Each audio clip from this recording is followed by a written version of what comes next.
Hello, good evening, नमस्कार। मैं बबीता त्यागी ICS coaching centre के इस यूट्यूब चैनल पर और साथ ही साथ फेसबुक पर आप सभी लाइव जुड़े हुए हैं। आज एक बहुत बड़ी घोषणा जो कि एनडीए में वैकेंसी आ गई है और आप सभी जानते हैं कि ये एक सपना होता है किसी भी स्टूडेंट का जब वो 9वीं 10वीं में अच्छी तैयारी करता है। बहुत सारे लोगों के मन में ये सपना कहीं पलता है कि एक दिन हम भी एनडीए तक पहुंचेंगे। तो 12वीं पास सभी स्टूडेंट्स या शायद जो 12वीं में है, अभी आपसे बातचीत कराएंगे। हमारे एक्सपर्ट हैं इस फील्ड के, अपने आप सर्विसेज में रहे हैं कई साल, भारत में सेना में अपनी सेवाएं देकर हमारे बीच में अभी आएंगे पंकज सर। तो वो ज्यादा जानकारी देंगे, लेकिन एक इंट्रोडक्शन मैं आपको दे देती हूँ। तो इंडिया में एक सपना देखते हैं बहुत सारे लड़के और लड़कियां, अब तो लड़कियां भी, कि हम 12वीं करने के बाद एनडीए का एग्जाम में बैठें और उसको क्रैक करें। तो मैं आपकी जानकारी के लिए बता दूं, इसी महीने, जी हाँ, 11 दिसंबर को, आप देख पा रहे हैं मेरे पीछे 11, 12, 24, यानी 11 दिसंबर को एप्लीकेशन फॉर्म जो है वो आ गए हैं और इसकी लास्ट डेट इसी मंथ का लास्ट डे है 31 दिसंबर 2024। शाम 6 बजे तक आप फॉर्म भर पाएंगे। तो जिन लोगों ने 12वीं क्लास में अच्छी एक अपना सपना देखा है उज्जवल भविष्य का, उनके लिए ये बहुत अच्छा ऑप्शन है। 11 तारीख से 31 तारीख यानी 20 दिन सरकार ने आपको दिए हैं। आप अपने मन को बनाइए, अगर आपकी इच्छा है पढ़ने की, फॉर्म भरने की, या आप पहले से सपना ले रहे थे तो ये दिन आपके लिए इंपॉर्टेंट है। इसमें जो एग्जाम फी रहेगी आपकी वो पे करनी है आपको 31 यानी लास्ट डे तक। वैकेंसी भी ठीक ठाक है, इसमें 406 वैकेंसी है जिनमें 27 फॉर गर्ल्स। तो लड़कियों के लिए अच्छा ऑप्शन है, जो लड़कियां सेवा देना चाहती हैं, फौज के थ्रू अपने देश को सर्व करना चाहती हैं। 27 लड़कियों के लिए ये सीट्स वहां पर अवेलेबल हैं, वैकेंसी हैं। तो बेटा अब टाइम आ गया तैयारी का। 406 हमारे पास टोटल इस महीने में जो वैकेंसी आई हैं वो हैं, और आपको छोटा सा टाइम मिलता है तैयारी का। तो उस तैयारी में अगर आप चाहते हैं हमारे साथ जुड़ना तो एक अच्छा ऑप्शन है आपके पास। और जो तैयारी कराएंगे वो एक अलग से एक टीम है, जो एक्सपर्टीज हैं, जो जिनका एक बहुत बढ़िया होल्ड है अपने अपने सब्जेक्ट पर, एक बेहतरीन टीम के साथ आप तैयारी करेंगे। आईसीएस का प्लेटफॉर्म है, लेकिन जो टीम है वो स्पेसिफिक इसी चीज के लिए, इसी फील्ड के लिए अपना काम कर रही है। और मैं भी सर को बुलाऊंगी तो आपको बता देंगे। जो इसका एग्जाम डेट रहेगी, देखिए वो रहेगी 13/4/2025, यानी आने वाले अप्रैल की 13 तारीख को भविष्य लिखा जाएगा उन नौजवान जाबाजों का जो देश सेवा में अपना सर्वस्व न्यौछावर करने का एक होता है ना, मन बना के रखते हैं। अभी इसका मतलब देखें तो हमारे हाथ में 4 महीने हैं। अगर आप में ये इच्छा है कि मुझे कुछ करके दिखाना है तो 4 महीने दिन रात अगर आप सर की और सर की टीम, पंकज सर हमारे बीच में है, उनकी टीम के साथ अगर आप जैसे वो बताएंगे, जिस रास्ते पे बताएंगे, अगर आप चलते हैं तो आप 100% इस पेपर को क्रैक कर सकते हैं। और इन 406 में एक रोल नंबर आपका भी चमकेगा, लेकिन रास्ते पर चलना पड़ेगा, मेहनत आपको करनी पड़ेगी। इसके बाद वो बताएंगे आपको ये सारी बातें, जो जो इसका एग्जाम का पैटर्न रहेगा, जितने क्वेश्चन आएंगे, क्या कुछ सेक्शन में रहेगा, किस सेक्शन में कितना स्कोर कर सकते हैं, किस तरीके से आप मेरिट में आ सकते हैं। तो सबके बाद फिर एसएसबी को आप कैसे फेस करेंगे, उसके इंटरव्यू की तैयारी कैसे होगी, वो सारे अलग अलग फेजेस होते हैं। सबसे पहली प्रायोरिटी है फॉर्म टाइम पे भरना, उसके बाद एग्जाम में बैठना, एग्जाम अच्छा करना। इन दोनों के बीच के जो 4 महीने हैं वो तैयारी के महीने हैं। तो एनडीए में अगर आप अपनी सर्विसेज देना चाहते हैं, आपकी इच्छा है कि मेरा करियर बने एनडीए में, तो ये बहुत अच्छा ऑप्शन है। मैं बुलाती हूँ अपने बीच में, आइए सर। सर को तो आप जानते हैं, कई बार सर यूट्यूब पे अच्छे सेशंस लेते रहते हैं और सर जो है प्रीएम्बल और कॉन्स्टिट्यूशन के बारे में अच्छी खासी जानकारी हमारे स्टूडेंट्स को देते हैं। तो हमारे बीच में सर हैं, क्योंकि सर इसी जॉब प्रोफाइल से जुड़े हुए हैं। सर ने अपने जीवन के कई वर्ष लगातार फौज में ही समर्पित किए हैं। एनडीए के थ्रू ही सर का सिलेक्शन, सर आप एनडीए सीडीएस, सर सीडीएस के थ्रू गए थे, तो सर का एक होता है ना, एक सर्कल इस तरह का रहा जहाँ एनडीए पास आउट बच्चे थे, जहाँ सीडीएस के थ्रू जाने वाले स्टूडेंट्स थे। इन दोनों में क्या अंतर है, किस तरह का एग्जाम पैटर्न रहेगा, वो सारी जानकारी आपको सर देंगे। चलिए मैं माइक सर तक पहुंचाती हूँ।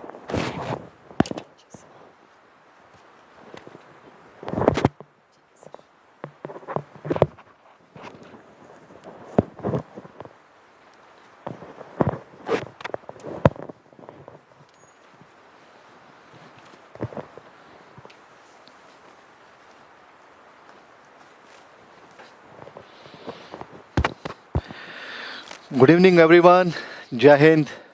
And finally the wait is over. जैसा कि आप सभी जानते हैं, जैसा मैम ने बताया कि 11 दिसंबर से एनडीए की नोटिफिकेशन आ गई है। इसके लिए जैसा मैम ने बताया और जैसा कि आप यूपीएससी की साइट पे देखेंगे, 11 दिसंबर से एप्लीकेशन फॉर्म्स आ चुके हैं जिनको आप फिल कर सकते हैं। एंड जो लास्ट डेट आपकी 31 दिसंबर है 6 बजे तक शाम के। और मैं ये कह रहा हूँ कि 31 दिसंबर तक की वेट मत कीजिएगा, आप उससे पहले जल्द से जल्द अपना फॉर्म भर लें ताकि आप अच्छी तरीके से एक टेंशन फ्री हो जाएं टाइम से फॉर्म भर के।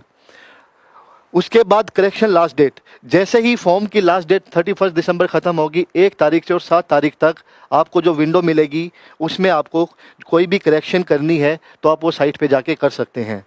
उसके बाद एग्ज़ाम डेट 13 अप्रैल, मैंने पहले के लेक्चर्स में भी बताया है, मैम ने भी बताया, and as per the notification.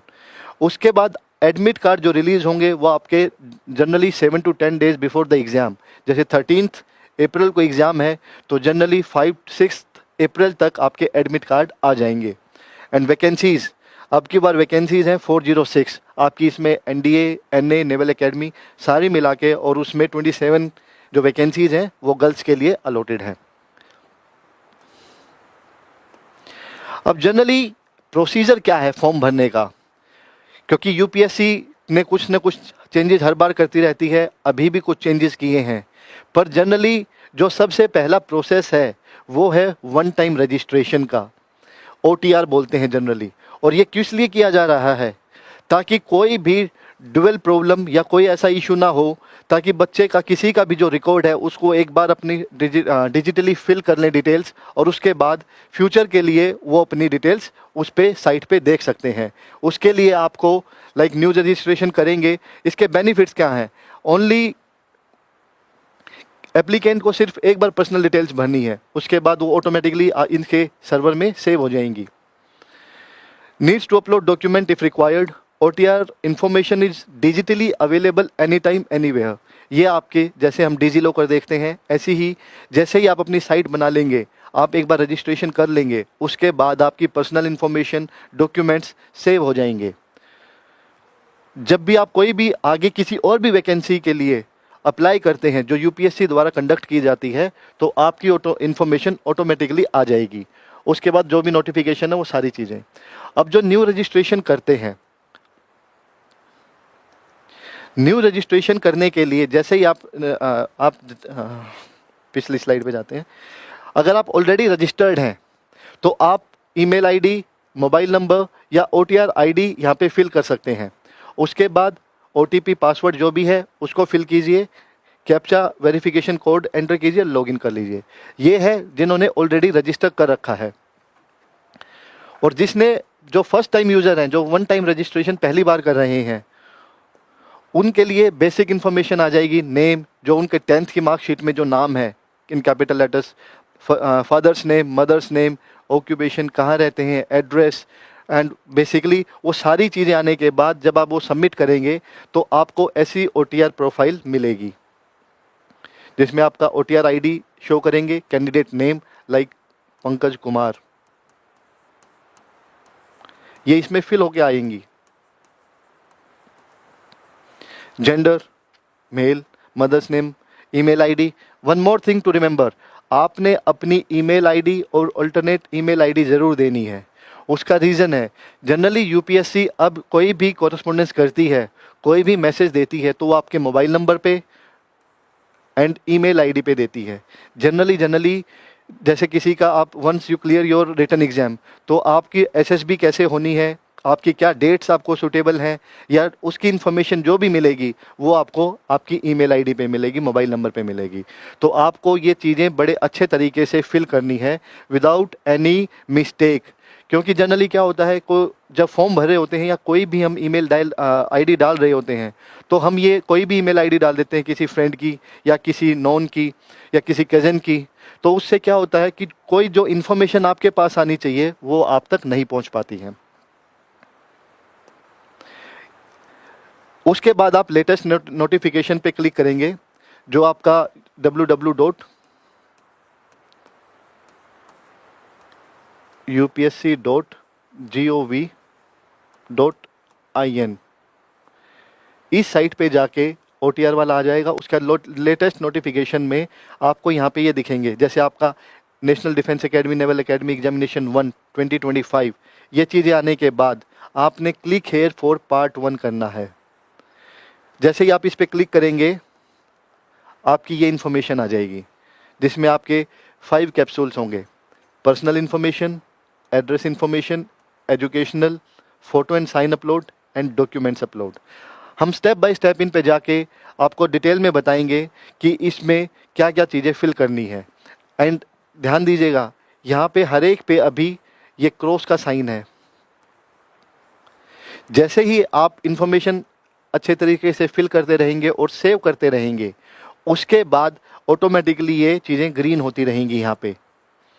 तो हम स्टार्ट करते हैं with the personal information. Personal information में जब आपने OTR पहली बार रजिस्ट्रेशन किया या ऑलरेडी आप रजिस्टर्ड हैं, तो आपकी बेसिक इन्फॉर्मेशन उसमें आ जाएगी। Candidate name, mother father's name and so on, mobile number, email ID. उसके बाद आपका आएगा सिटीजनशिप।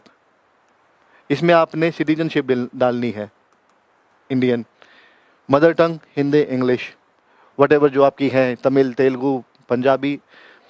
मैरिटल स्टेटस, मैरिड और unmarried. Place of birth, community, whether you are a PWD और PWD कैंडिडेट फिजिकल, आपका अगर कोई आपका वैसा केस है आप येस और नो कर दीजिएगा यहाँ पे।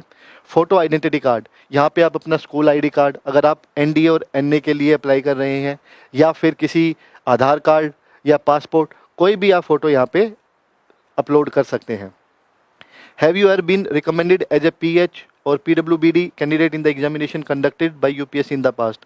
अगेन इसमें येस और नो, अगर आपने पहले कोई कंडक्ट किया है, कोई एग्ज़ाम दिया है उसके लिए, तो आप येस कर दीजिए, नहीं दिया है तो नो कर दीजिएगा। Do you want make available your personal information, आप चाहते हैं कि आपकी इन्फॉर्मेशन UPSC के पास सेव रहे, कोई भी नोटिफिकेशन आती है तो उसके लिए, तो आप यहाँ पे येस कर सकते हैं। एंड यहाँ पे एक बार कंप्लीट दोबारा चेक करके and hereby declare all the details कि जो भी आपने इन्फॉर्मेशन दी है वो सही है और आपकी नॉलेज के अकॉर्डिंग ठीक है, तो टिक करके सेव का ऑप्शन दबा के नेक्स्ट पेज पे आ जाएंगे। इसमें आपका एड्रेस आ जाएगा, जिसमें आपका correspondence address and permanent address. आप इसमें house number, building, street, village वो आ जाएगा। उसके बाद post office, state, pin code, अगर फैक्स कोई नंबर है ठीक है, otherwise you can leave this. एक चीज़ याद रखिएगा, ध्यान दीजिएगा, जिस पे ये मार्क होता है इट मीन्स ये कंपलसरी है फिल करने, जिन पे स्टार मार्क होता है।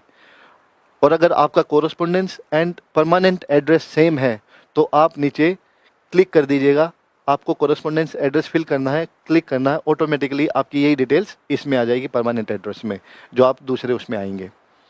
इसको अगेन सेव, जो भी इंफॉर्मेशन आप चेक कर रहे हैं, फिल कर रहे हैं, उसको अच्छी तरह से चेक करके फिल करके और सेव कीजिएगा, तभी आप नेक्स्ट पेज पे जा सकते हैं। एक कमेंट आया है कि सर एलिजिबिलिटी क्या है। बेटा फॉर्म के फिल करने के बाद मैं आपको वो पूरा दोबारा से एक बार वीडियो में फर्स्ट स्लाइड से दिखाऊंगा एलिजिबिलिटी क्या है, नोटिफिकेशन की डेट क्या है, उसके अलावा क्या क्या सब्जेक्ट है, पैटर्न क्या है। फिर आ जाएगा फ़ोटो एंड सिग्नेचर अपलोड। ध्यान दीजिएगा, ये आपके JPG फॉर्मेट में होने चाहिए और नीचे एग्जाम्पल भी दिया हुआ मिलेगा जब आप फॉर्म फिल करेंगे। Acceptable and non acceptable photograph, आपका एक्सेप्टेबल फ़ोटोग्राफ ऐसा होना चाहिए। इसमें जनरली आपका जो डायमेंशंस है फ़ोटोज़ की, उसको बड़ा ध्यान से देख के और उसके अकॉर्डिंगली सेटिंग्स को देख के आप उसके अकॉर्डिंगली ही उसको सेट करके तभी आप फ़ोटो को सिलेक्ट कीजिएगा।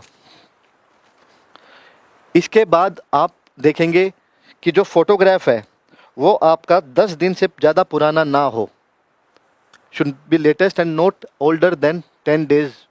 जब आप फॉर्म भर रहे हैं तो उससे पहले आप फोटोग्राफ्स खिंचवा लीजिएगा, जिसमें आपका नाम और फोटोग्राफ डेट आ जाए। तो जैसे पंकज कुमार, जैसे मेरा फ़ोटो आ जाएगा यहाँ पे नीचे पंकज कुमार, वो ऑटोमेटिकली जो भी जहाँ पे भी स्टूडियो में आप फ़ोटो क्लिक करवाएंगे वो ये डिटेल्स अपने आप फिल कर देंगे। एंड डेट जैसे आज 16 दिसंबर है और अगर आप आज फ़ोटो क्लिक करवाने जा रहे हैं तो यहाँ पे आ जाएगा 16 दिसंबर 2024। तो ये चीज़ आपके फ़ोटोग्राफ में इंक्लूड होनी चाहिए और वही फ़ोटो आपको अपलोड करनी है। फिर ध्यान दीजिएगा इसकी डायमेंशंस एंड इनका जो बैकग्राउंड है वो it should be plain white background, और थर्ड दोनों ईयर्स विजिबल हों। तो हर चीज़ को जब आप फिल कर रहे हैं तो ये सारी इंस्ट्रक्शंस अच्छे तरीके से पढ़ के तभी आप फिल कीजिएगा। उसके बाद डॉक्यूमेंट्स, आपने जैसे 12th अपीयरिंग है या 12th पास भी है, तो उसके लिए पहले आएगी आपकी 10th की इक्विवेलेंट, और या जिसने 10th की हुई है ऑब्वियसली। उसके बाद 10th में कौन से क्या मार्क्स थे उसके, 10th की है, कौन सी क्लास कौन सी डिवीज़न रही, फर्स्ट सेकंड थर्ड अगर है तो एप्लीकेबल, सीजीपीए स्कोर या मार्क्स। उसके बाद ईयर ऑफ पासिंग, जैसे किसी ने 2015 में की है, 2015 में, 13 में, 14 में, वो डिपेंडिंग ऑन जिस भी ईयर में की है वो आपने लिख देनी है। सब्जेक्ट्स वो पूरा कंप्लीट लिख दीजिएगा, स्पेस होती है। नेम ऑफ स्कूल, जैसे यहाँ पे कोई स्कूल है XYZ, कोई स्कूल है उसका कंप्लीट नाम। नेम ऑफ बोर्ड, CBSE से है, ICSE से है, हरियाणा बोर्ड से है, यूपी बोर्ड से, वो चीज़ें यहाँ पे मेंशन हो जाएंगी। ये चीज़ें होने के बाद फिर आपको ये डॉक्यूमेंट आपको अपलोड करना है। जैसे ही आप 10th की डिटेल्स भरेंगे, सेव करेंगे, और जब आप पहले उसमें लिखेंगे कि 12th अपीयरिंग है या 12th पास है, अगर 12th पास है तो उसके लिए भी अगर आपको अलग से चीज़ें मिलेंगी, तो 12th की भी डिटेल्स ऐसे ही फिल करनी पड़ेंगी आपको। फिर उसके बाद डॉक्यूमेंट्स अपलोड करने होंगे। मैट्रिकुलेशन, जो 10th की आपकी मार्कशीट है उसको फ़ोटो करके उसको अपलोड करना है PDF फॉर्मेट में। फिर ये देखिएगा 12th पास जो बच्चे हैं जिन्होंने 12th पास कर चुकी है, जो 12th पास कर चुके हैं, वो यहाँ पे अपनी डॉक्यूमेंट को सेव करके अपलोड करेंगे। अगर आप अपीयरिंग है तो ये ऑटोमेटिकली यहाँ से ये स्टार हट जाएगा। फिर जो सिलेक्टेड फ़ोटो ID प्रूफ है, आपका आधार कार्ड हो सकता है, वोटर कार्ड हो सकता है, या पैन कार्ड, पासपोर्ट, इसमें से कोई भी डॉक्यूमेंट आप अपलोड करेंगे तो आपका ये कंप्लीट पार्ट 1 कंप्लीट हो जाएगा। इसको सेव करने के बाद फिर हमारा आता पार्ट 2, जो रजिस्ट्रेशन का प्रोसेस है। पार्ट 1 में हमने 5 चीज़ें पढ़ी थी। उसके बाद पार्ट 2 में आपका पेमेंट मेथड आएगा, फ़ोटोज एंड सिग्नेचर दोबारा अपलोड होंगे, सेंटर सिलेक्शन एंड डिक्लेरेशन। अब की बार जो UPSC ने किया है, सेंटर सिलेक्शन और डिक्लेरेशन इकट्ठे किए हैं। जैसे ही आपका आ जाएगा प्रेफरेंस का भी, जैसे ही आप फ़ोटो, आधार कार्ड वगैरह अपलोड करेंगे उसके बाद आपकी प्रेफरेंस आ जाएगी, क्योंकि इसमें आप सब्जेक्ट्स भी फिल करेंगे। आपके पास PCM है या without, whether you are non medical, medical, या सिर्फ आर्ट्स के स्टूडेंट है या कॉमर्स के स्टूडेंट हैं, क्योंकि उससे आपकी प्रेफरेंस पे फ़र्क पड़ेगा। अगर आपके पास नॉन मेडिकल है, PCM है, तो आप एयरफोर्स, नेवी, नेवल एकेडमी, इनके लिए भी एलिजिबल हैं। और अगर आपके पास फिजिक्स, केमिस्ट्री, मैथ्स नहीं है तो आप सिर्फ आर्मी के लिए एलिजिबल हैं। तो इस चीज़ को ध्यान दीजिएगा। अगर आप नॉन मेडिकल स्टूडेंट हैं, फिजिक्स, केमिस्ट्री, मैथ है आपके पास, तो उसके अकॉर्डिंगली आप एयरफोर्स में जाना चाहते हैं, नेवी में जाना चाहते हैं, नेवल एकेडमी में, तो यहाँ पे आपने प्रेफरेंस देनी है 1, 2, 3, 4। जिसमें आपका सबसे ज़्यादा जाने की इच्छा है उसको आप फर्स्ट प्रेफरेंस दीजिए, और उसके बाद सेकंड पे कोई second option, third option and so on. अगर आपके पास नॉन मेडिकल नहीं है तो आपके पास सिर्फ ऑप्शन बचता है आर्मी का, सेना का, उसमें आप नंबर 1 फिल कर दीजिएगा। वेदर स्टूडेंट ऑफ सैनिक स्कूल, मिलिट्री स्कूल, अगर आप किसी ऐसे स्कूल से पढ़ रहे हैं तो यस कर दीजिएगा। या आपके कोई भी आपके फादर आर्मी से रिलेटेड हैं, NCO हैं या JCO रैंक पे हैं, आप उनके बेटे बेटी हैं तो आप वो भी लिख दीजिएगा। अगर नहीं है तो नो कर दीजिएगा। फिर सेव करके नेक्स्ट स्लाइड पे। उसके बाद आपका पेमेंट मेथड आ जाएगा। एंड पेमेंट जनरली इसकी वेरी नॉमिनल फ़ीस है 100 रुपये, जो जनरल कैटेगरी के हैं। तो उनके लिए सारे ऑप्शंस हैं, या तो आप कैश के थ्रू SBI ब्रांच में जा सकते हैं, या आप क्रेडिट कार्ड, डेबिट कार्ड, उससे भी आप पे कर सकते हैं। तो इसको पे करके उसका जो भी डिटेल्स हैं वो आप अपलोड कर दीजिएगा। इसके बाद आएगा एग्जामिनेशन सेंटर, जो सेंटर सिलेक्शन है। अब जनरली आप जिस एरिया से हैं और आपके नज़दीक जो भी एरिया है उसमें ऑलरेडी नोटिफिकेशन में सेंटर्स दिए हुए हैं जहाँ पे एग्ज़ाम कंडक्ट होंगे, तो उसके अकॉर्डिंगली आपने यहाँ पे फिल कर देना है। कोई दिल्ली से है तो दिल्ली सेंटर है, तो कोई देहरादून है, इलाहाबाद है, गुरुग्राम है, कहीं से भी है तो आपको वो सेंटर फिल करना है यहाँ पे। उसके बाद centre will be confirmed only after clicking the below button. हमेशा जैसा मैंने बताया, हर चीज़ को फिल करके आपने सेव करके और डिक्लेयर करना है कि हाँ you agree to all terms and conditions. उसके बाद दोबारा जो फोटोज़ एंड आपके स्कैन्ड सिग्नेचर हैं, इनका भी फॉर्मेट दिया हुआ है नोटिफिकेशन में, इतने पिक्सल से और इतने साइज़ के ये होने चाहिए। वो आप अपना दोबारा से फ़ोटोग्राफ, सिग्नेचर और अपना एक कोई भी Aadhaar card, PAN card, voter card या फिर पासपोर्ट, ड्राइविंग लाइसेंस, कोई भी डॉक्यूमेंट यहाँ पे अपलोड करना है पीडीएफ फॉर्म में। ये पीडीएफ फॉर्म में है, ये जेपीजी फॉर्म में है। तो याद करके हर एक चीज़ को बड़ी बारीकी से और इसको अपलोड करना है। उसके बाद आपके प्रोसेस में ये सारी चीज़ें आ जाएंगी, डिक्लेरेशन, घोषणा कि आई हैव डिक्लेयर्ड, जो भी इंफॉर्मेशन है वो ठीक है और इसकी अगर इसमें कोई भी कमी पाई जाती है तो उसके लिए मैं खुद जिम्मेदार हूँ। वो सारी चीज़ें करके आपने I have declaration and agree, इसको आपने क्लिक करना है। लेकिन अगर उससे पहले भी आप दोबारा पेजेस पे जाना चाहते हैं, आपको लगता है कि अगर दोबारा रीचेक करें, तो बैक पेजेस पे जाके आप कर सकते हैं। उसके बाद जैसे ही ये सारी चीज़ें होंगे, you have successfully submitted your application, आपके ये ग्रीन में सारी चीज़ें आ जाएंगी। तो जनरली ये एनडीए का फॉर्म कैसे फिल करना है और इसके के लिए क्या क्या रिक्वायरमेंट्स हैं, वो जनरली आपको पता चल गई हैं। एंड अभी जैसा मैंने आपको बताया था, अब हम डिस्कस करेंगे कि हमारा जो एग्ज़ाम होता है उसमें क्या क्या इंक्लूड होता है।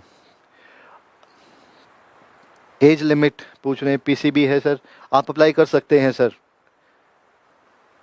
महक बेटा पीसीबी है, कोई इशू नहीं है। जैसा मैंने बताया कि आप आराम से आर्ट्स वाले, कॉमर्स वाले, हर कोई आर्मी के लिए अप्लाई कर सकता है।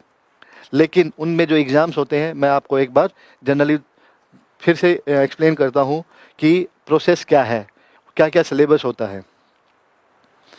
National defence academy is a joint service academy of the Indian armed forces. Cadets from 3 services, Army, Navy and Air Force train together before they go on to their respective service academies. Generally क्या होता है कि NDA में selection होने के बाद 3 साल तक वो इकट्ठे ट्रेनिंग करते हैं और उसके बाद जो एयर फोर्स में जाते हैं, जो नेवी में जाते हैं, जो आर्मी में जाते हैं, वो अपनी अपनी अलग अलग अकेडमीज़ में जाके वहाँ पे ट्रेनिंग करते हैं। तो पहले 3 साल वो इकट्ठे रहते हैं। ये एज लिमिट जो मैंने लिखी है 16.5 टू 19.5 ईयर्स, ये जनरली सिलेक्शन की है till the time you get in the academy. जब आप एनडीए में जाते हो तो आप इस एज ब्रैकेट में होने चाहिए। तो जनरली क्या होता है, कोई 15.5 साल का, 16 साल का, वो सोचते हैं कि सर हम फॉर्म भर पाएंगे, नहीं भर पाएंगे। आप फॉर्म फिल कर सकते हैं, बिकॉज जो नोटिफिकेशन आती है और जब फाइनल सिलेक्शन होता है, जनरली यूपीएससी का 11 टू 12 मंथ्स का, ऑलमोस्ट 1 ईयर का प्रोसेस है। ठीक है, तो जब आप 15.5 साल का फॉर्म फिल करेंगे, bye the time you will get into the academy, आप 16.5 साल के होंगे एंड आप एलिजिबल होंगे for army wing 12th class pass of the 10+2 pattern of school education और इक्विवेलेंट एग्जामिनेशन। मैंने बताया आपके पास कोई भी स्ट्रीम है 12th में, आप आर्मी के लिए एलिजिबल हैं। For air force and naval academy आपके लिए pass with PCM, physics, chemistry and mathematics आपके लिए होना चाहिए अगर आप एयर फोर्स में और नेवी में जाना चाहते हैं तो। और जो अब की बार नोटिफिकेशन आई है, जो उसमें डेट है, वो है 2 जुलाई 2006 से 1 जुलाई 2009 के बीच में जो बच्चे हैं, जो बेटा बेटी हैं, वो अप्लाई कर सकते हैं। ये दोनों डेट्स इंक्लूडेड हैं। फिर बता रहा हूँ, 2 जुलाई 2006 से 1 जुलाई 2009 के बीच में जो भी बच्चे हैं वो फॉर्म फिल कर सकते हैं। It must be Indian citizen और subject of Nepal and Bhutan. Obviously उनकी परमिशन गवर्नमेंट ऑफ इंडिया से होगी। अगर इनिशियली नहीं भी है तो by the time of interview या बाद में सिलेक्शन के टाइम पे, फाइनल सिलेक्शन के टाइम पे, they have to provide the letter. Gender both unmarried male and female candidates are eligible. Selection process जो कंडक्ट यूपीएससी करवाता है, उसमें आपके दो सब्जेक्ट्स होते हैं, मैथ्स एंड जीएटी, जिसमें आपके, मैंने पिछले लेक्चर्स में बताया है, इंग्लिश, हिस्ट्री,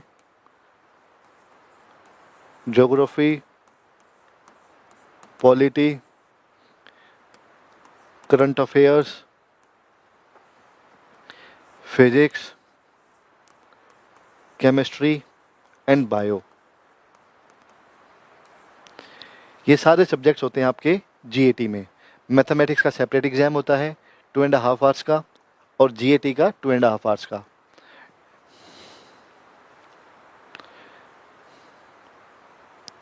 जो मैथ्स के हैं उसमें 120 क्वेश्चंस होते हैं, टाइम उनका 2.5 आवर्स 150 मिनट। और जीएटी होते हैं, इसमें होते हैं आपके 150 क्वेश्चंस 150 क्वेश्चंस 4 मार्क्स ईच, और 600 नंबर का ये पेपर होता है, और 300 नंबर का मैथ्स का एग्जाम होता है। नेगेटिव मार्किंग होती है 1/3। तो जनरली 300 प्लस 600 जो भी आपकी कट ऑफ आएगी वो 900 मार्क्स में से आपकी कट ऑफ आएगी, और उसके हिसाब से आपका एग्जाम क्लियर होगा। इसके बाद ये एसएसबी है। SSB is a process of 5 days, 1 + 4 days हम बोलते हैं, because first day screening test होता है, उसके बाद फिर अगले 4 दिन आप वहीं पे रह के psychology test, interview and GTO होते हैं। उनका एक अलग प्रोसेस है, वो जनरली बाद में डिस्कस करेंगे। ड्यूरेशन और वो मैंने आपको बता ही दिया है।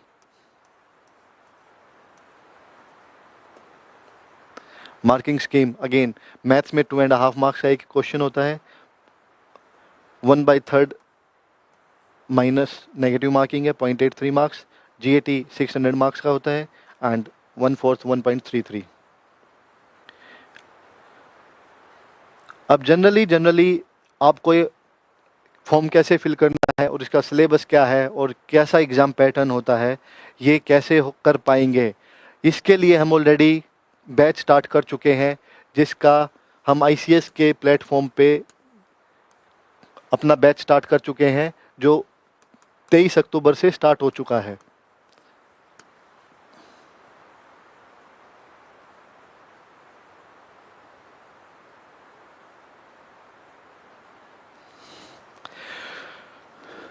इसके बाद अगर आपको ये कोर्स लेना है और इस कोर्स की और जानकारी चाहिए, तो आप 702-702-0454 पे कांटेक्ट कर सकते हैं। उसके बाद आईसीएस के प्लेटफॉर्म पे ऑलरेडी ये मेजर पंकज के नाम से स्पेशल एनडीए कोर्स, उस पे कैप्सूल मिलेगा आपको, उस पे कोर्स मिलेगा, जिस पे हमारे ऑलरेडी जो पहले क्लासेस हो चुकी हैं उनके लेक्चर्स मिलेंगे, जो ऑलरेडी अपलोड हो चुके हैं। और लाइव क्लासेस होती है हमारी 10:30 to 3:30 डेली। उसमें हम बेसिक से और एडवांस लेवल तक का सिलेबस कवर करवाते हैं। एंड महक, इतने कम टाइम में एग्ज़ाम पास हो सकते हैं? बेटा बिल्कुल हो सकते हैं, अगर आप एक अच्छी मेहनत से और अपने टाइम को डिवोट करके उस पर मेहनत करेंगे, हर सब्जेक्ट को टाइम डिवोट करके, तो ऑटोमेटिकली आप ये एग्ज़ाम क्लियर कर सकते हैं। 13 अप्रैल को एग्ज़ाम है। इसकी फ़ीस पहले थी 2,999, और जैसे ही नोटिफिकेशन आई है हमने इसकी फ़ीस कर दी है आपके Christmas and new year offer में 1499।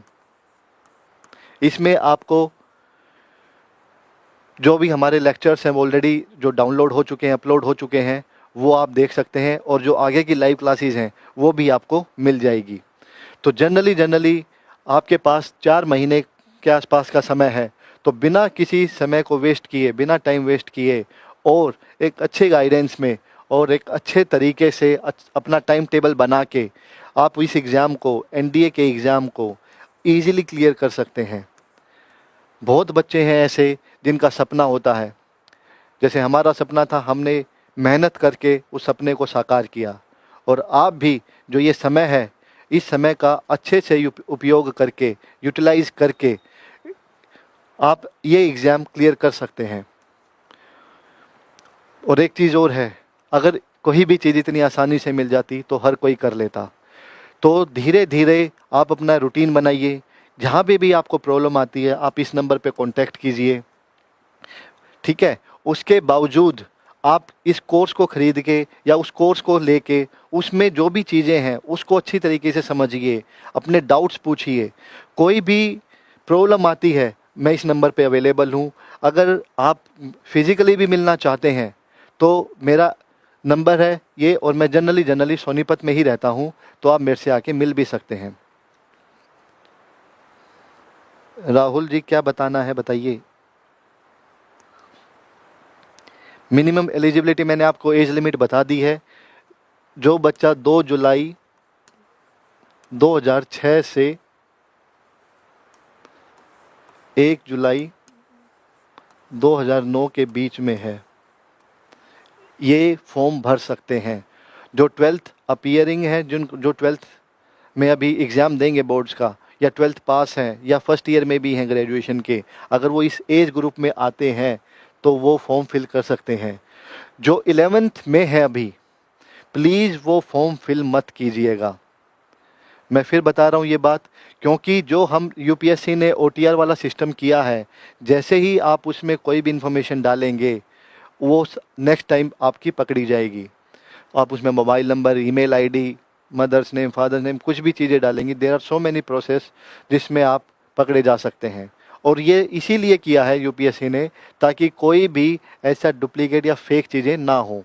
सिस्टम को बड़ा दुरुस्त रखने के लिए मैं फिर 11th में अगर आप हैं, जनरली एक क्वेरी आई है कि जब एग्ज़ाम होगा उस टाइम पे तो 12th में हो जाएंगे, लेकिन फॉर्म तो आप 11th में रहते रहते भर रहे हैं, क्योंकि 31 दिसंबर लास्ट डेट है और उस समय तक आप 11th में ही होंगे। तो फॉर्म भरते हुए प्लीज़ ये गलती मत करना, जो 12th अपीयरिंग है या 12th पास है या वैसे ही हैं, वो ही इस फॉर्म को फिल कर सकते हैं। फिर बता रहा हूँ आप लोगों के लिए, ये offer Christmas and new year offer ICS के ऐप पे एनडीए स्पेशल कोर्स का 1499 में मिल रहा है, और इस पे आपको कंप्लीट सिलेबस, कंप्लीट डिटेल्स मिलेंगी। मॉर्निंग में 10:30 से 3:30 तक लाइव क्लासेस होती हैं, और उसके बाद वही लेक्चर्स आपके अपलोड हो जाते हैं। तो आप अगर दिन में समय नहीं मिल रहा तो इवनिंग में, शाम में, अर्ली मॉर्निंग आप ये लेक्चर्स, ये सिलेबस कवर कर सकते हैं। कोई भी इशू है आप इस नंबर पे कांटेक्ट कर सकते हैं। और मेरे पास पिछले हफ्ते भी एक कॉल आया था कि सर इतने कम समय में कैसे प्रिपरेशन कर सकते हैं। तो अगेन 12th पास कर चुका है वो बच्चा, और अभी फर्स्ट ईयर में एडमिशन ले रखा है। तो सेम गाइडलाइंस उन्हीं के लिए भी है, आपके लिए भी है, कि आप अपना एक रूटीन बनाइए, सिलेबस देखिए, मैथ्स का सिलेबस की देखिए, 11th-12th का मैथ्स आता है उसमें, और जो आपका जीएटी है उसमें 50 क्वेश्चंस पहले जो हैं वो इंग्लिश के आते हैं, और जो बाकी 100 क्वेश्चंस हैं उसमें आपका साइंस का और एसएस का पोर्शन आता है करंट अफेयर्स के साथ।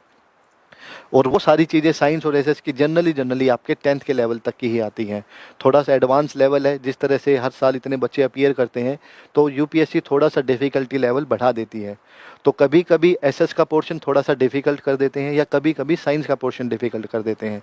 तो आप अपने अकॉर्डिंगली जो अभी आपके पास 12th में सब्जेक्ट्स थे, उन पे अच्छे से पकड़ रखिए, उनको अच्छे से रिवाइज़ कीजिए, और मैथ की डेली कम से कम 3 से 4 घंटे पढ़ाई कीजिए, क्योंकि मैथ की प्रैक्टिस, मैथ के कंसेप्ट समझ में आने और उनको अप्लाई करना बहुत ज़रूरी है इस एग्ज़ाम को क्लियर करने के लिए।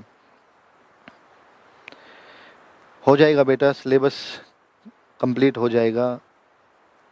नोटिफिकेशन डेट बेटा 11 दिसंबर को आया, मैंने इसमें भी लिखा है। आप यूपीएससी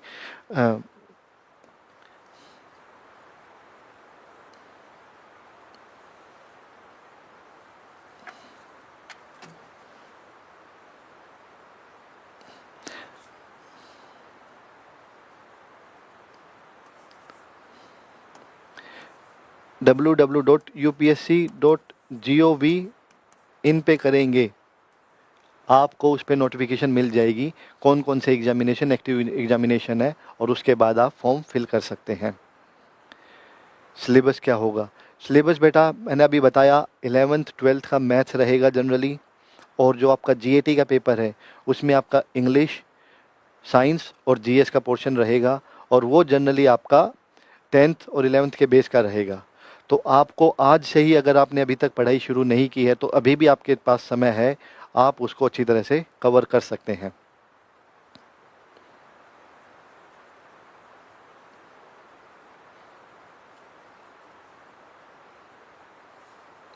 क्वालिफिकेशन अगेन बेटा 12th अपीयरिंग या 12th पास हैं आप तो आप कर सकते हैं, इस एज ग्रुप में हैं वो कर सकते हैं।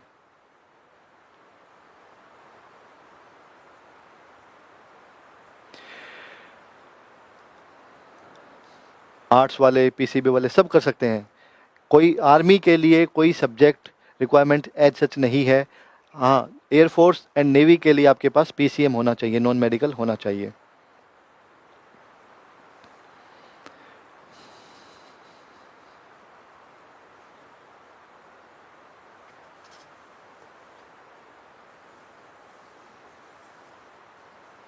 तो अगेन आपका कोई भी डाउट है, कोई भी आपको इन्फॉर्मेशन लेनी है, कोई भी आपको गाइडेंस लेनी है regarding written examination, SSB, online offline batch के लिए, आप इस नंबर पे कांटेक्ट कर सकते हैं 702-702-0454।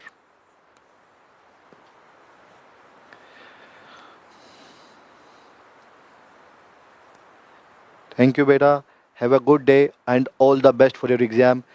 खूब मन लगा के पढ़िएगा, और कोई भी मुसीबत इतनी बड़ी नहीं है कि जो आपके सपनों को छोटा कर दे।